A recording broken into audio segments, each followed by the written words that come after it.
सेव्यमान पावनाद्रिपङ्कजं व्यालयज्ञसूत्रमिन्दुशेखरं कृपाकरं नारदादियोगिवृन्दवन्दितं दिगम्बरं काशिकापुराधिनाथ कालभैरवं भजे।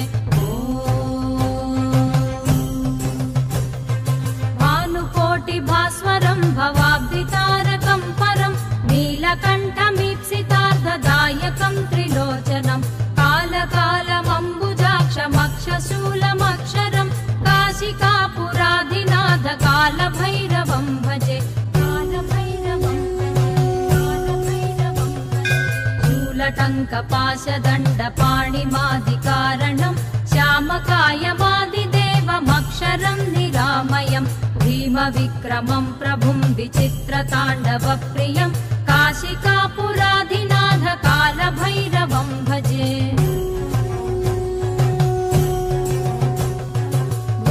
मुक्तिदायकं प्रशस्तचारुविग्रहं भक्तवत्सलं स्थिरं समस्तलोकविग्रहं निक्वणन्मनोज्ञहेमकिङ्किणीलसत्कटिं काशिकापुराधिनाथ कालभैरवं भजे। धर्मसेतुपालकं त्वधर्ममार्गनाशकं कर्मपाशमोचकं सुशर्मदायकं विभुं स्वर्णवर्णकेशपाशशोभिताङ्गनिर्मलं काशिकापुराधिनाथ कालभैरवं भजे।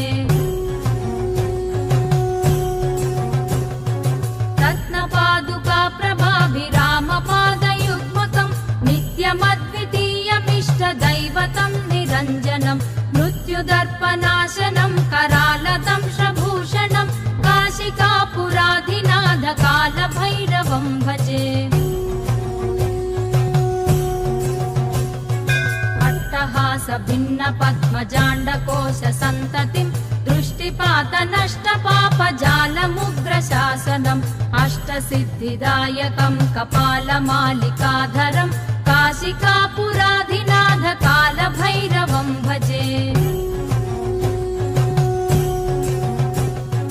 भूतसङ्घनायकं विशालकीर्तिदायकं काशीवासिलोकपुण्यपापशोधकं विभुं नीतिमार्गकोविदं पुरातनं जगत्पतिं काशिकापुराधिनाथ कालभैरवं भजे। कालभैरवाष्टकं पठन्ति ये मनोहरं ज्ञानमुक्तिसाधकं विचित्रपुण्यवर्धनं शोकमोहलोभदैन्यकोपतापनाशनं ते प्रयान्ति कालभैरवाङ्घ्रिसन्निधिं ध्रुवं काशिकापुराधिनाथ कालभैरवं भजे। काशिकापुराधिनाथ कालभैरवं भजे। कालभैरवं भजे। कालभैरवं भजे।